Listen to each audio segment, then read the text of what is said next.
Innal hamdalillah nahmaduhu wa nasta'inuhu wa nastaghfiruh wa na'udzu billahi min shururi anfusina wa min sayyiati a'malina. Man yahdihillahu fala mudhillalah wa man yudlil fala hadiyalah. Asyhadu an la ilaha illallah wahdahu la syarikalah wa asyhadu anna Muhammadan 'abduhu wa rasuluh. Allahumma salli ala Muhammad wa ala ali Muhammad kama sallaita ala Ibrahim wa ala ali Ibrahim innaka Hamidum Majid. Ya ayyuhalladzina amanu taqullaha haqqa tuqatih wa la tamutunna illa wa antum muslimun. Amma ba'd. Ikhwani wa akhwati fid din, ma'azzani Allahu wa iyyakum. Waktu kita hanya setengah jam, jadi saya persingkat saja. Kita masih membahas seruan yang ke-7, surat 2 Al-Baqarah ayat 254, membelanjakan, menginfakkan harta kita di jalan Allah sebelum datang kematian. Redaksi ayat saya ulang lagi. A'udzubillahi minasyaitonir rajim. Ya ayyuhalladzina amanu anfiqu mimma razaqnakum min qabli ay ya'tiya yawmun la bay'un fihi wala khullah wala syafa'ah wal kafiruna humul zalimun. Wahai orang-orang yang beriman, infakkanlah, belanjakanlah dari apa-apa yang kami rezekikan kepada kalian sebelum datang suatu hari. Tidak ada jual beli, tidak ada persahabatan, tidak ada syafaat di dalamnya, dan orang-orang kafir itu adalah orang-orang yang zalim.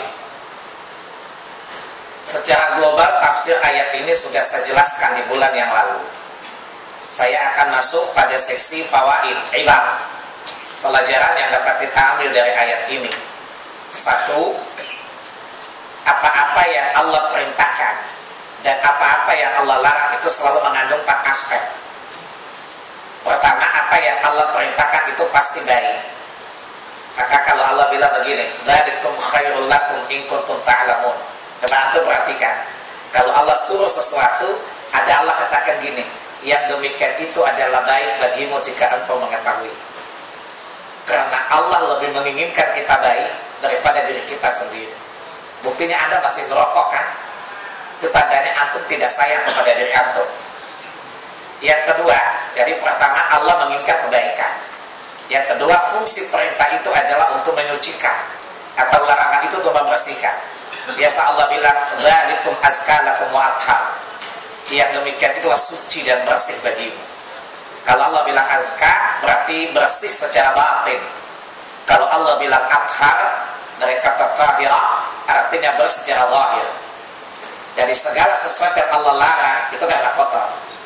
Maka Allah menginginkan dengan dilarangnya sesuatu atau diperintahnya sesuatu, berarti Allah menginginkan kita dua hal.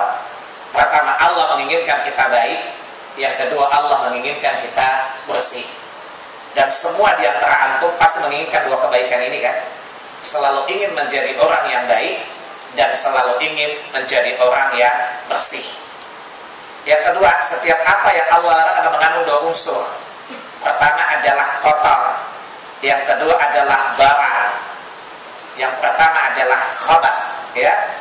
Pertama kotor, yang kedua itu adalah bara, mengandung madara, mengandung bahaya di dalamnya. Nah, kalau ya dalil umumnya bisa Anda lihat surat 7 Al-A'raf ayat 157. Ayat ini panjang, saya cukupkan saja dengan kalimat kata Allah, wa yuhillu lahumut thayyibat wa yuharrimu 'alaihimul khaba'ith. Dia Rasul yang ummi itu menghalalkan yang baik-baik buat kalian. Maka apa yang Allah perintahkan, Allah halalkan itu baik. Wa yuharrimu 'alaihimul khaba'ith, dan apa saja yang diharamkan maka itu adalah kotor, itu adalah buruk. Jadi ayat ini jadi coba lihat, kalau ayat-ayat sebelumnya fungsinya adalah mensucikan diri kita, mulai lisan, mulai hati, mulai perut, kemudian tangan, kemudian kemaluan. Maka ayat ini Allah ingin mensucikan harta-harta kita. Ya, Allah ingin mensucikan harta yang kita peroleh. Itu pelajaran yang pertama. Pelajaran yang kedua, jadi saya lagi menafsirkan penggalan ayat anfiqu mimma razaqnakum. Belanjakanlah dari apa-apa yang aku rezekikan kepada kalian. Itu pelajaran yang pertama tadi. Yang kedua, ayat ini Allah menisbatkan rezeki itu darinya. Allah itu menisbatkan rezeki darinya. Jelas? Allah ingin memberi pelajaran bahwa satu, apa-apa yang kalian peroleh itu bukan karena kepintaran kalian. Apa-apa yang kalian dapatkan bukan karena keringat kalian. Apa-apa yang kalian usahakan bukan karena kelincahan kalian. Tapi sungguh apa yang kalian dapat adalah karena karunia Allah. Kalau antum mengatakan begini, wah yang saya dapatkan ini memang hasil usaha saya kok, berarti Anda dengan Qarun beda-beda tipis. Antum dengan Qarun beda tipis. Qarun juga gitu kok. Lihat surah 28 ayat 78 ya. Jadi Qarun bilang begini, apa yang apa yang Allah beri, apa yang aku dapatkan laisa min indillah walakin inda ilmi. Ini kan bukan dari Tuhan, ini kan dari kepintaranku. Dan Allah mencela. Lalu Allah bilang, Qarun jangan lu kegeeran deh. Ada orang yang dulu lebih kaya dari Allah, lebih kuat gue binasain dalam satu waktu singkat loh, apalagi Allah. Kira-kira kalau pakai gue lo, kira-kira gitu loh. Tapi Allah nggak mungkin lo gue deh, gitu ya. Nah, kira-kira maksud ayat itu adalah seperti itu. Jelas ya? Nah, itu jadi kenapa Allah mengatakan yang aku rezekikan? Karena Allah Ar-Razzaq. Antum kan cuma Abdul Razak kan? Setuju nggak? Kalau nggak setuju boleh pulang dulu, nggak apa-apa. Jelas ya? Kenapa? Coba antum lihat ada 90 ayat yang Allah menjelaskan kalau setan nggak ada yang berani berina. Tapi saya cukupkan 2 ayat saja. Dia surat 35 ayat 2 dan surat 67 ayat 21. Apa kata Allah di surat 35 surat Fatir ayat 2? Ya, apa kata Allah? Ma yaftahillahu lin-nasi birrahmatin fala mumsikala. Ya, wa ma yumsik fala mursila min ba'di. Apa saja dari rahmatnya yang hendak dia berikan kepada seseorang, tidak ada yang bisa menahannya. Dan apa saja dari rahmatnya, kalau dia tahan, tidak ada yang bisa menyampaikannya. Bisa nantang Allah enggak? Enggak ya? Jadi Allah bilang, apa yang kalian peroleh karena saya lepasin bukan? Kalau saya tahan, tidak ada yang bisa menyampaikannya kepada. Maka Allah bilang, ma razaqnakum, apa yang aku rezekikan kepadamu, karena sungguh Anda hanya mencarinya, bukan Anda yang membuatnya, bukan Anda yang mendatangkannya, tapi Anda hanya mencarinya. Maka namanya kasab. Kasab itu kan mencari. Yang namanya mencari kan sesuatu sudah ada ya. Anda itu bukan khaliq, bukan mencipta sesuatu dan tidak ada menjadi ada. Anda itu hanyalah kasib yang mencari. Namanya mencari sesuatu sudah ada bukan? Sesuatu kan sudah ada, lalu Anda berusaha mendapatkannya. Dan yang menciptakannya adalah Allah Subhanahu wa ta'ala. Atau Allah bertanya di surat 67 ayat 21. Amman hadzal ladzi yarzuqukum in amsaka rizqa bal lajju fi 'utuwi wa nufur. Siapa yang bisa mendatangkan rezekimu kalau Allah menahannya? Siapa yang bisa mendatangkan rezekimu kata Allah? Siapa yang bisa menahannya? Atau di ayat yang terakhir dari ayat itu Allah nantang lagi, kalau andai kata sumber airmu saya keringkan, siapa yang bisa bikin air baru? Ada nggak? Gak bisa kan? Jadi kenapa Allah mengatakan kalian infakkan rezeki dariku? Karena pelajaran yang kedua dari ayat ini, rezeki itu sumbernya adalah dari Allah. Kita dapatkan karena rahmat Allah, kita dapatkan karena ar-Rahmannya Allah Subhanahu wa ta'ala, kita dapatkan karena kesantunannya Allah Subhanahu wa ta'ala, bukan semata-mata karena kekuatan yang kita miliki. Itu pelajaran yang kedua ya. Pelajaran ketiga, Allah memberi sesuatu, yang berhak mengatur penggunaannya siapa? Anda kalau pinjam uang di bank, coba negara mana saja pinjam uang di bank dunia itu yang bikin aturan siapa? Dia kan? Ya. Nah, jadi Allah mengatur manusia bagaimana cara menggunakan nikmatnya. Namanya juga numpang, gitu. Namanya juga dikasihani. Tentu yang memberi itulah yang mengatur bagaimana penggunaannya. Maksudnya Allah ingin menguji kita. Pelajaran yang ketiga, Allah ingin menguji apa-apa yang diberikan kepada kita, apakah kita bersyukur ataukah kufur. Lihat surah 27 ayat 40. Ya, pernyataan sikap dari siapa? Sulaiman alaihi salatu wassalam. Antum tahu Sulaiman? Kaya, kuasa tanpa batas, ya, secara manusiawi, secara makhluk. Dia bisa menyuruh jin mendatangkan istana dalam waktu yang relatif hitungan detik. Tetapi Sulaiman tidak merasa jumawa bahwa itulah kehebatannya, itulah kekuasaannya.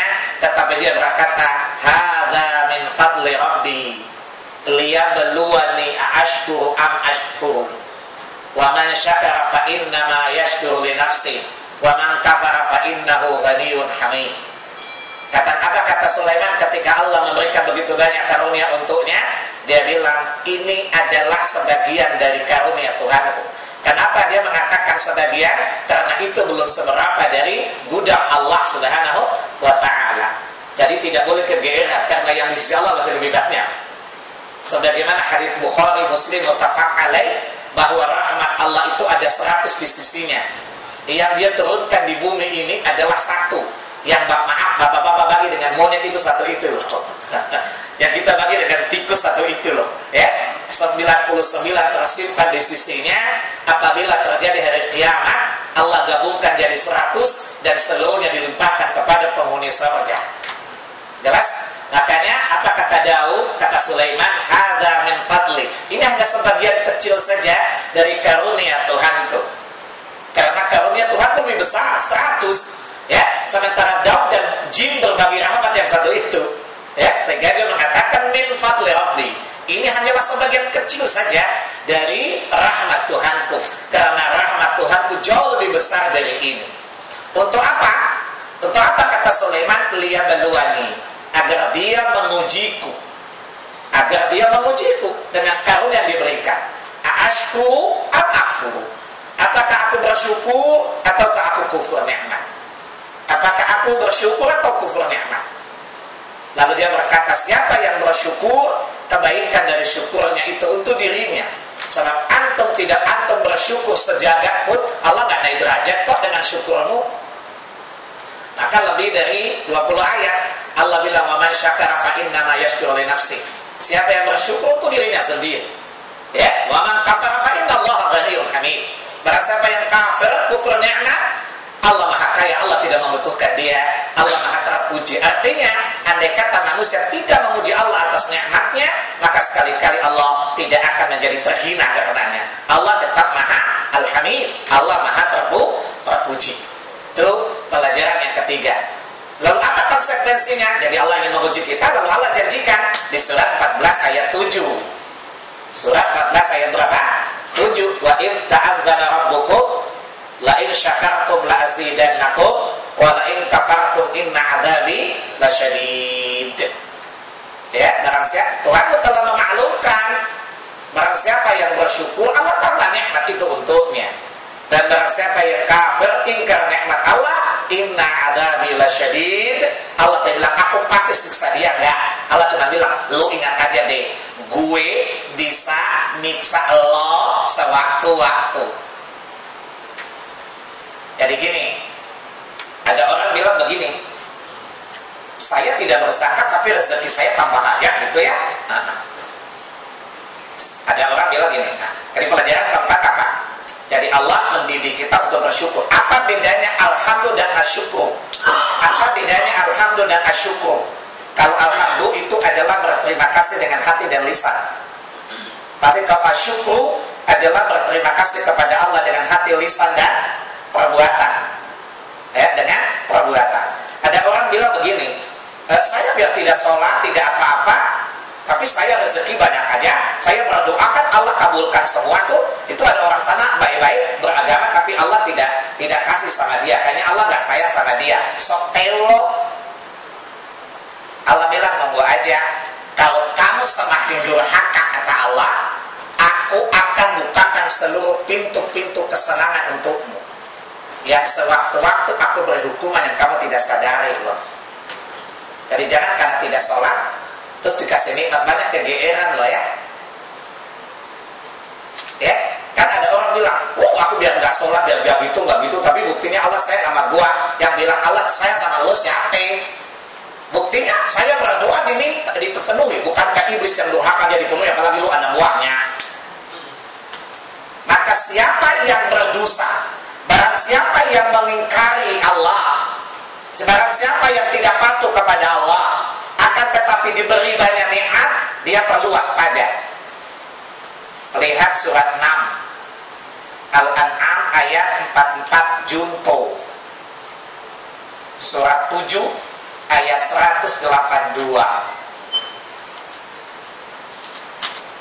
Coba lihat surat 6 ayat 44, apa kata Allah? Falamma nasu ma dzukkiru bihi fatahna 'alaihim abwaaba kulli syai' hatta idza farihu bima utu akhadnahum baghtah fa idahum mublisun. Maka ketika mereka melupakan peringatan yang telah diberikan kepada mereka dari Allah, maka kami Allah akan membukakan seluruh pintu-pintu kesenangan untuknya dari berbagai penjuru. Allah kasih kemakmuran tanahnya segala macam. Ya, sampai pada saat mereka bergembira, bersenang-senang, maka Allah mendatangkan azabnya kepada mereka secara mendadak, secara tiba-tiba. Ini namanya apa? Namanya istidraj. Namanya apa? Istidraj. Istidraj apa? Diberi, diulur, kemudian ditarik sekaligus gitu loh. Namanya ya ditarik pelan-pelan kepada kehancuran. Lihat surat 7 Al-A'raf ayat 182. Surat 7 Al-A'raf ayat 182.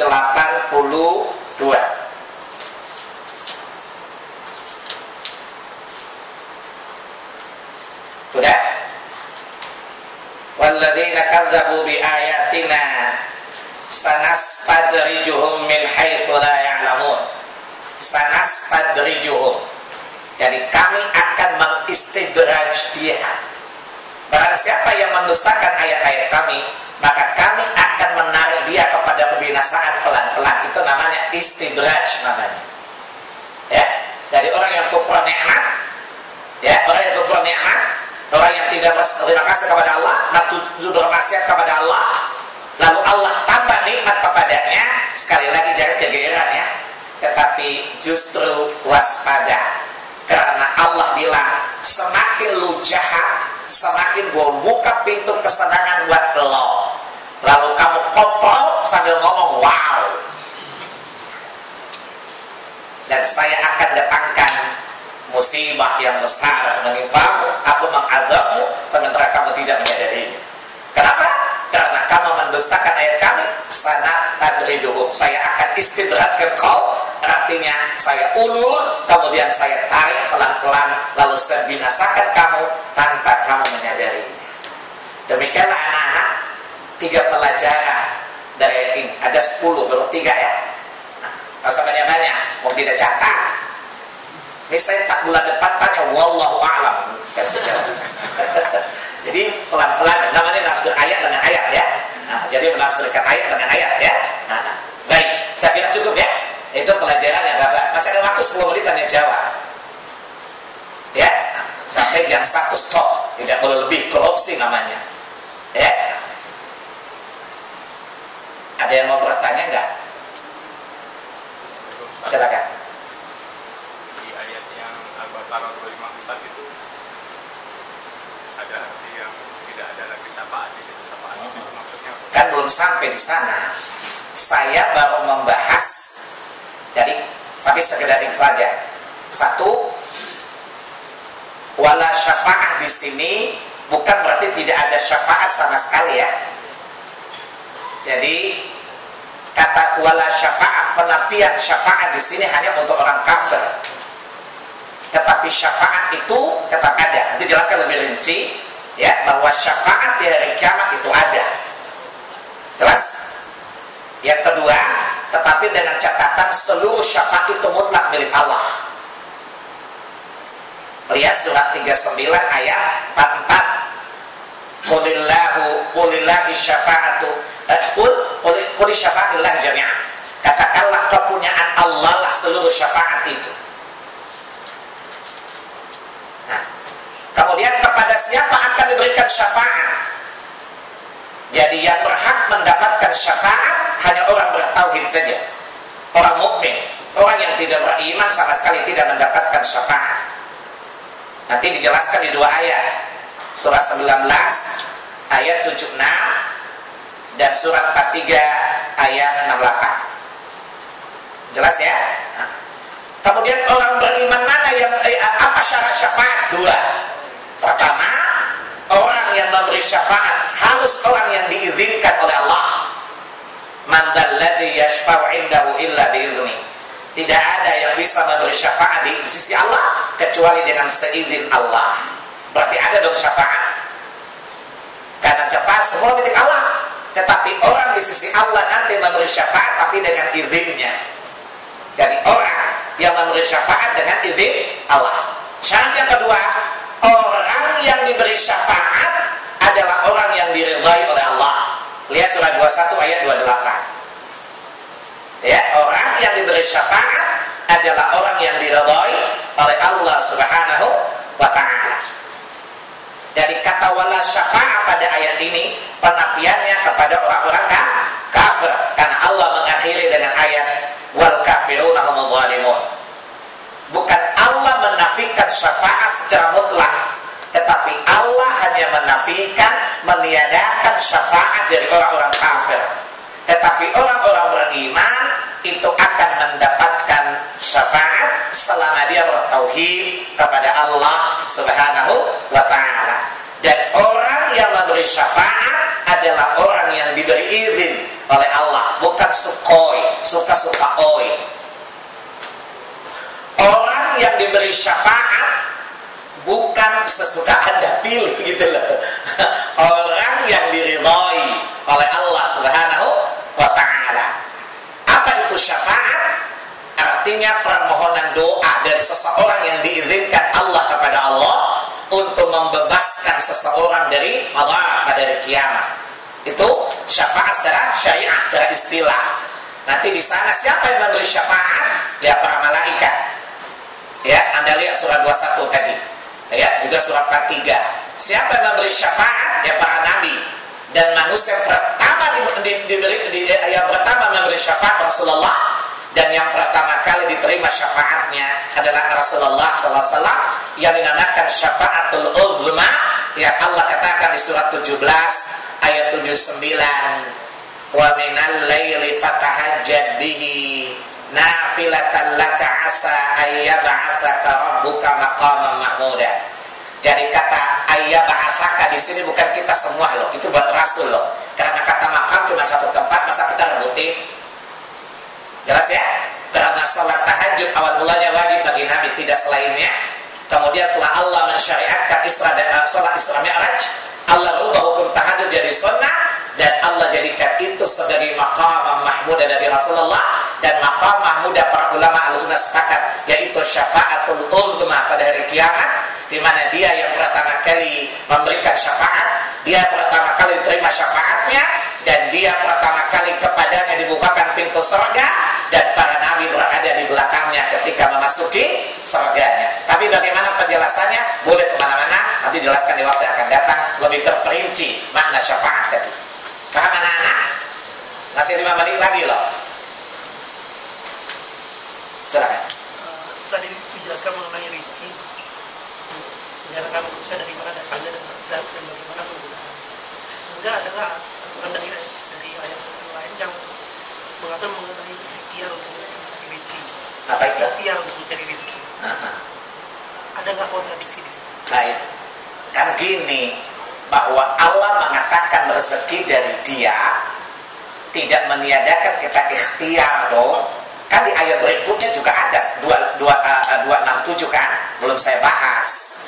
Nanti ke 8. Ya ayyuhalladzina amanu anfiqu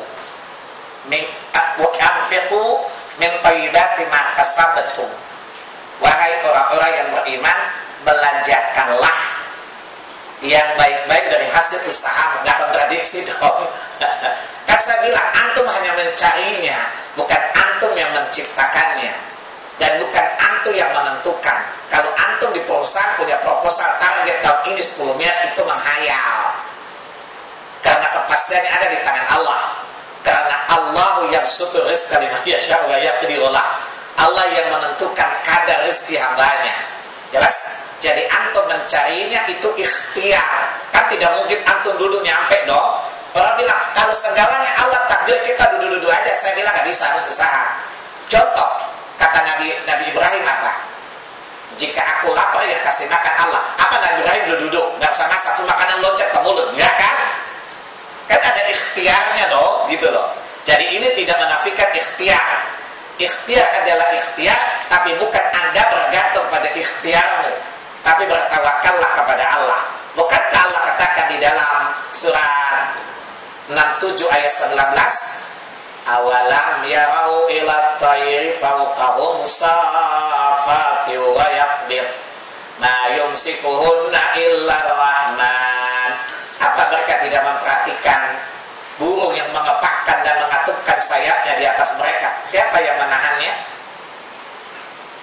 Dia berangkat tawakal, tapi ikhtiar juga kan? Kalau mengandalkan modalnya buruk, dia hidup layak enggak kan? Tetapi Allah yang memberikan insting kepadanya, Allah yang menyiapkan rezekinya, dan Allah menahannya di udara, dan dia juga berikhtiar. Makanya kata Nabi, seorang mukmin apabila bertawakal seperti burung kepada Allah, maka dia pasti akan diberikan rezeki dari yang tidak pernah dia bayangkan sebelumnya. Jadi ikhtiar tapi tawakal tidak boleh. Dengan catatan, jangan Anda terlalu kegeeran dengan ikhtiarmu. Saya sudah berikhtiar, mustahil tidak tercapai. Kata malaikat, lo kali gue enggak. Saya udah maksimal, pasti tercapai deh, gitu ya. Kata setan, lu gue banget gitu loh. Jelas ya? Jadi kita berikhtiar, tapi kita tidak bergantung 100% ikhtiar. Kita hanya sebab saja kan. Tetapi faktor penentunya adalah Allah Subhanahu wa ta'ala. Jelas ya? Bukankah Allah katakan juga surat 62 ayat 10 ya? Fa'idha qudiyatis salatu fantashiru fil ardi wabtaghu min fadlillah wadhkurullaha katsiran la'allakum tuflihun. Apabila kalian telah selesai salat, maka bertebaranlah di muka bumi untuk mencari karunia Allah. Jadi Anda cuma cari saja kan? Bukan Anda yang nentuin dan ngadain kan? Yang jadi persoalan ketika Anda meniadakan kearahmannya Allah di dalamnya, bukan? Jelas? Yang batilnya adalah ketika Anda mengingkari rahmannya Allah Subhanahu wa ta'ala. Padahal semua bisa terjadi karena ar-Rahmannya Allah Subhanahu wa ta'ala. Yang menjadi dosa adalah Anda berikhtiar tanpa meyakini adanya ar-Rahmannya Allah Subhanahu wa ta'ala. Ya, apa kata Allah di surah 3 juga? Ayat 25-26 ya. Allahumma malikal mulki tu'til mulka man tasha wa tanzi'ul mulka mimman tasha wa tu'izzu man tasha wa tudhillu man tasha biyadikal khair innaka ala kulli syai'in qadir tulijul laila fin nahari wa tulijun nahara fil lail wa tukhrijul hayya minal mayyiti wa tukhrijul maita minal hayy wa tarzuqu man tasha'u bighairi hisab. Tidak meniadakan ya, tetapi jangan inti kegeeran dengan ikhtiarnya, dengan usahanya merasa lebih hebat. Ente dengan Fir'aun beda-beda tipis gitu. Na'udzubillah ini dari pas yang satu. Gak usah banyak-banyak, memang sudah kontrak selesai. Saya kira cukup ya. Saya kira cukup ya. Subhanakallahumma wa bihamdika asyhadu an la ilaha illa anta astaghfiruka wa atubu ilaik. Wassalamualaikum warahmatullahi wabarakatuh.